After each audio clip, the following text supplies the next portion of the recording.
ఆంధ్రప్రదేశ్ ప్రజలంతా మన land titling act గురించే చర్చ నడుస్తుంది. ఏ పల్లెలో పోయినా, ఏ నలుగురు కలిసినా ఏం జరుగుతుంది, ఏం జరగబోతుంది అని చెప్పి పెద్ద ఎత్తున చర్చ నడుస్తుంది. దాన్ని బేస్ చేసుకొని మన ఎలక్షన్ కూడా జరిగింది. మేడం ఏంటి మేడం అసలు ఈ ల్యాండ్ టైటిలింగ్ యాక్ట్ అంటే ఏంటి, ఎవరికి నష్టం, అసలు తీసుకురావడానికి కారణం ఏంటి, నిజంగానే ప్రజలు అంతగా భయపడుతున్నారు ఈ విషయంలో అంటే ఏం చెప్తారు? ఇద్దరికి భయపడాలి. ఎందుకంటే ల్యాండ్ టైటిలింగ్ యాక్ట్ అనేది అందులో కొన్ని పదాలు మార్చేసి వాళ్ళకు అనుకూలంగా రాసుకున్నారు యాక్ట్ తయారు చేసేటప్పుడు. దానివల్ల వీళ్ళకి నష్టమే. ఇప్పుడు 2 years ఎవరైతే ల్యాండ్ ఓనర్స్ ఉంటారో వాళ్ళకి ఖచ్చితంగా నష్టమే. ఎందుకంటే 2 years మీరు ఉంటారండి, మీరే అమెరికాలోనో ఎక్కడో వెళ్ళిపోయి ఉంటారు. ఉద్యోగము మీకు అది మీ పొట్ట నింపుకోవడానికి, మీ ఫ్యామిలీని పోషించడానికి మీరు ఒక ఉద్యోగం చేయాలి. 10 రూపాయలు ఎక్కడ బాగా వస్తాయో అక్కడికి మీరు వెళ్తారు. అయితే 2 ఏళ్ళకి ఖచ్చితంగా మీరు వచ్చి ల్యాండ్ చూసుకొని వెళ్ళాలి అంటే కుదరదు కదా. ఇంకొక పాయింట్ ఏంటంటే అండి, ఇప్పుడు అక్కడ మీరు you cannot go for court. కబ్జాలు అనేవి ఏ ప్రాంతంలోనైనా, ఏ రకంగానైనా, ఏ సంవత్సరం, ఏమంటారు, ఏ కాలంలోనైనా జరుగుతాయి. జరగవని కాదు. కానీ కోర్టులు ఎందుకు ఉన్నాయండి? న్యాయ సమీక్ష అనేది కోర్టులోనే జరగాలి. ఒక టీఆర్ఓ, ఎంఆర్ఓలు ఇప్పుడు ఎన్ని మనం మోసాలు చూస్తున్నామండి ఎంఆర్ఓల దగ్గర, టీఆర్ఓల దగ్గర. టీఆర్ఓ అంటే ఎవరండి?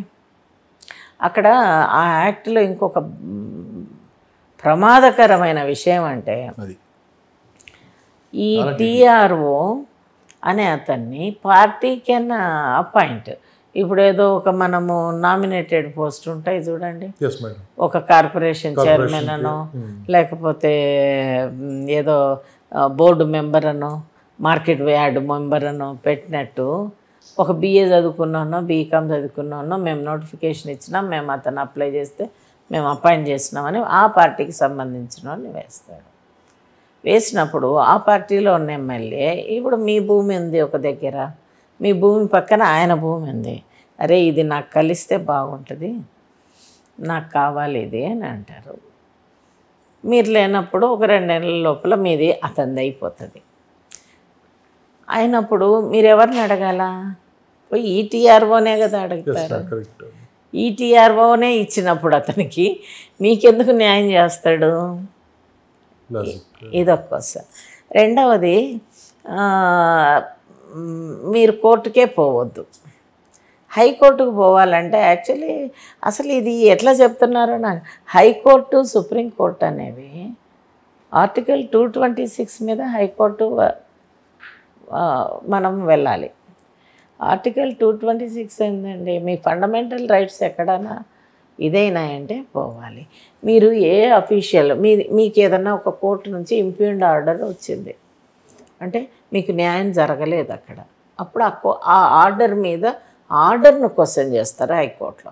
అట్లే ఒక పోలీస్ ఆఫీసర్ మీ మీద అన్యాయంగా ఒక FIR చేసినాడు, లేదా మిమ్మల్ని అరెస్ట్ చేయాలని చూస్తున్నాడు, అప్పుడు దాన్ని ఇది అన్యాయము అని చెప్పడం కోసం, ఆయన చేస్తున్నది అన్యాయము అని చెప్పడానికి, లేదా మిమ్మల్ని ఇల్లీగల్గా అరెస్ట్ చేసిన, అరెస్ట్ అని చూపించకుండా ఇల్లీగల్గా మిమ్మల్ని తీసుకెళ్ళినారు అంటే మీ బాడీ లేదన్నమాట, బాడీ నాట్ ఫౌండ్ కదా.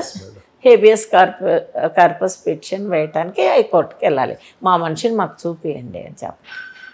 అట్లనే ఒక కార్పొరేషన్,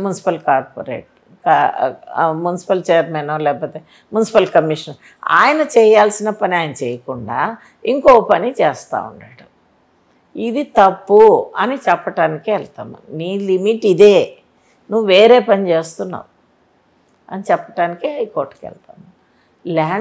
నీ ల్యాండ్ ఎక్కడో గ్రాబ్ అయితే హైకోర్టు ఏం చేస్తుంది అంటే, హైకోర్టు ఎందుకు పోతారు మీరు? హైకోర్టులో ఒకవేళ మీది మళ్ళీ డిస్మిస్ అయిందనుకోండి, మీరు సరైన ఎవిడెన్స్ చూపకుండా అప్పుడు సుప్రీంకోర్టు పడుతుంది. ఆడ కూడా ఆర్టికల్ 32 మీరు మీ ఫండమెంటల్ రైట్స్ మీదే వెళ్ళాలి. హైకోర్టు అయినా సుప్రీంకోర్టు అయినా. ఫండమెంటల్ రైట్స్ అంటే మీకు కింది కోర్టుల్లో న్యాయం జరగలేదు, న్యాయం జరిపించుకోవడం మీ రైట్. ఆ రైట్ జరిపించుకోవటం కోసం వెళ్తారు. అట్లనే మిమ్మల్ని అరెస్ట్ చేయకూడదు, దానికి మీరు ఎవిడెన్స్ చూపిస్తారు హైకోర్టులో. నేను ఇంత మంచి మనిషిని, నన్ను అరెస్ట్ చేస్తున్నారు అనేదానికి వెళ్తారు. మరి ఇవన్నీ లేనప్పుడు మీరు అట్లే హైకోర్టుకు పోయి నా ల్యాండ్ ఏదో పోయిందని చెప్పి ఏం చెప్తారండి? తర్వాత ఇంకొకటి ఏంటంటే ఈ టీఆర్ఓ అనేవాడు, పోనీ ఏఎం రిటైర్డ్ ఎంప్లాయీనో పెట్టినాడు అనుకుందాం. వీళ్ళు ఆల్రెడీ ఉద్యోగాలలో ఉండగానే కరప్షన్ చేసిన వాళ్ళు అడిపోయినా కరప్షన్ చేయరండి, మీ ల్యాండ్ని చేయరా?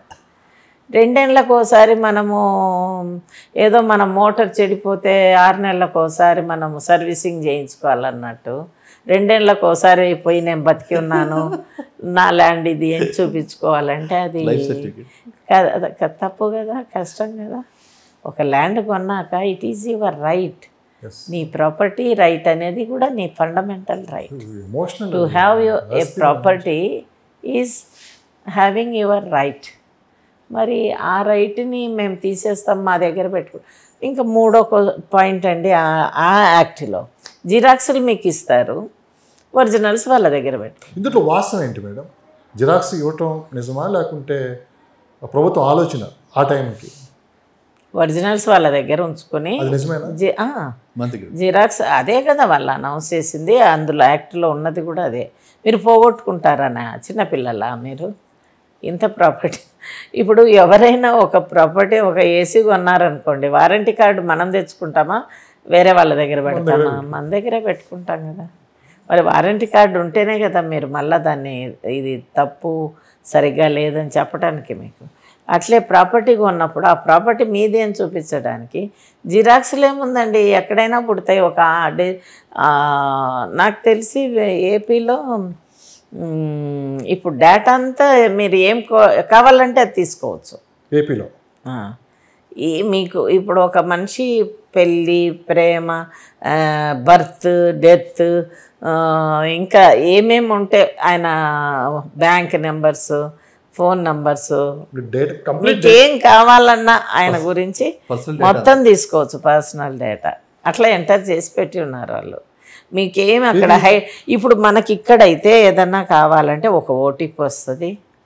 ఆ ఓటీపీని మనం మళ్ళీ ఎంటర్ చేస్తే మన ఫోల్డర్ ఓపెన్ అవుతుంది. అది మనం మాత్రమే చూడగలుగుతాం, వేరే వాళ్ళు చూడలేరు.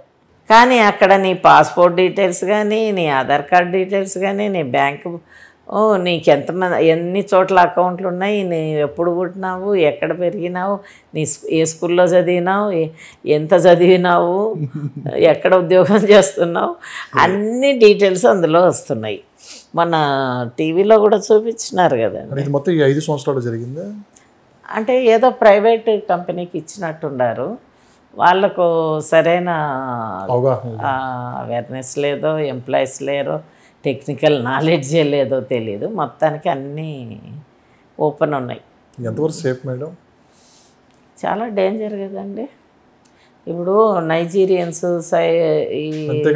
ఈ సైబర్ క్రైమ్స్లో నైజీరియన్స్ అనే కాదు, చాలామంది ఈ డబ్బులు కొట్టేస్తున్నారు కదండి. మనం ఒక చిన్న పొరపాటు చేస్తే మన డబ్బులన్నీ పోతున్నాయి.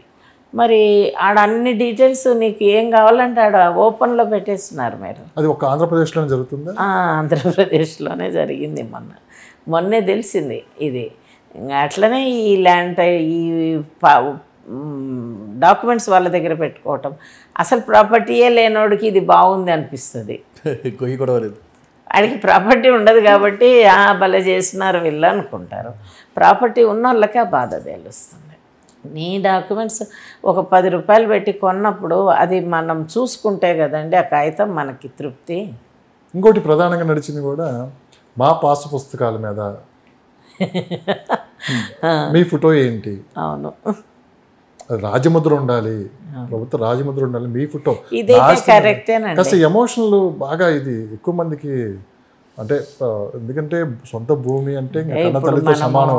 ఎలక్షన్స్ అయిపోయినాయి కాబట్టి చెప్పుకోవచ్చు. యాక్చువల్లీ అయితే అండి ఏ సీఎము ఇదేమి రాజ్యాలు కాదు, రాజ్యాలన్నీ పోయినాయి. ఇప్పుడు అందరూ ఓపెన్గా మాట్లాడుతున్నారు ఈ విషయం. మనము డెమోక్రసీలో ఉన్నాము. 5 ఏళ్ళకు ఒక సీఎం మారుతాడు. మారడానికే ఎలక్షన్స్ పెట్టింది. ఒక్కరే ఉండటానికి ఎలక్షన్స్ ఎందుకండి? ఇంత డబ్బులు ఎందుకు ఖర్చు పెట్టటము? గమ్మున ఆయనే ఉండిపోతే అయిపోతుంది కదా. ఆయనే ఉంటే ఇంకా మన జీవితం అంతా ఈయనే మనకు దిక్కు అనుకుంటే ఆయన ఫోటో వేసుకోవచ్చు, తప్పేం లేదు. రోజు దండం కూడా పెట్టుకోవచ్చు. కానీ మనకు మళ్ళీ 5 సంవత్సరాల తర్వాత ఆయన కర్మగాలో మన కర్మగాలో మారుతారు అనుకోండి. ఈ పాస్బుక్లు ఏం చేయాలా? చించి పొయ్యిలో పెట్టుకొని కూడా పనికిరావు. అంతే కదా? అంతే కదా మేడం. మరి అంటే వచ్చినప్పుడంతా మీరు ఫోటోలు వేసి మాకు ఇస్తూ ఉంటారా? మాకెందుకండి ఇది నిజంగా ఇదే కొన్ని యూజ్లెస్ పనులు. మనం ఏమనలేము ఇంకా.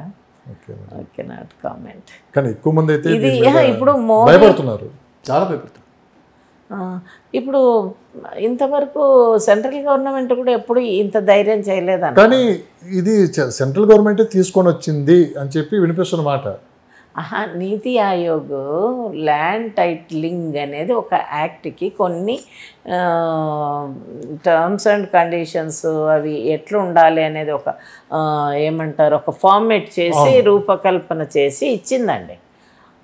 అవన్నీ వీళ్ళు మార్చేస్తున్నారు వీళ్ళకు అనుగుణంగా. అది ఒరిజినల్గా ఉన్నది వేరు. మరి ఇంత జరుగుతున్న కేంద్ర ప్రభుత్వం ఏం చేస్తుందంటే యాక్చువల్లీ ఇది వచ్చింది ఎలక్షన్ కోడ్ స్టార్ట్ అయినాక కదండి, ఎలక్షన్ అనౌన్స్ అయినాక కదండి పైలట్ ప్రాజెక్ట్ స్టార్ట్ చేశారు.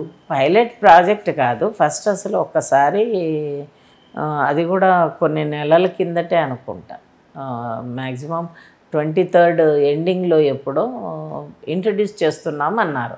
అప్పుడు చాలామంది అబ్జెక్ట్ చేసినారు, కోర్టులకు పోయినారు. అది జరుగుతుంది. అంత తొందరగా దీన్ని ఇంప్లిమెంట్ చెయ్యరు అనుకున్నారు.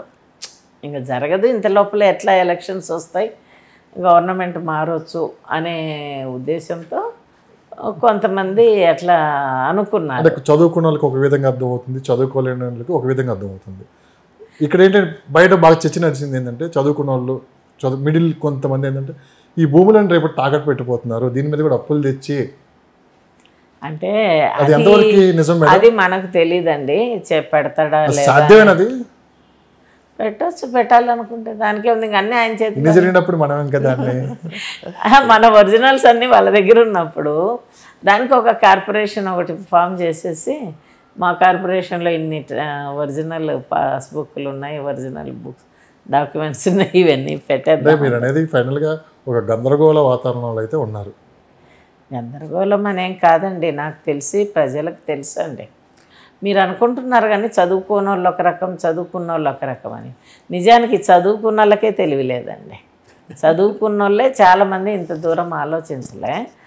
చదువుకున్న వాళ్ళు చాలామంది క్వశ్చన్ చేస్తున్నారు, భయంతో ఏం జరుగుతుందని ఎంక్వైరీ చేస్తున్నారు. వాళ్ళు బాగానే వాళ్ళకి అవగాహన ఉందండి. ఏండ్ల కొద్దీ వాళ్ళ తాతలు తండ్రులు వచ్చి ఇచ్చిన ఆస్తి కదా, ఇన్నేళ్ళు లేనిది కొత్తగా ఇదేంది అనేది వాళ్ళకు ఉంటుంది. మనకంటే ధైర్యంగా వాళ్ళే బాగా మాట్లాడగలుగుతారు. మాట్లాడినారు కూడా ఈ మధ్య విన్నా నేను. కొంతమంది క్వశ్చన్ కూడా చేస్తున్నారు,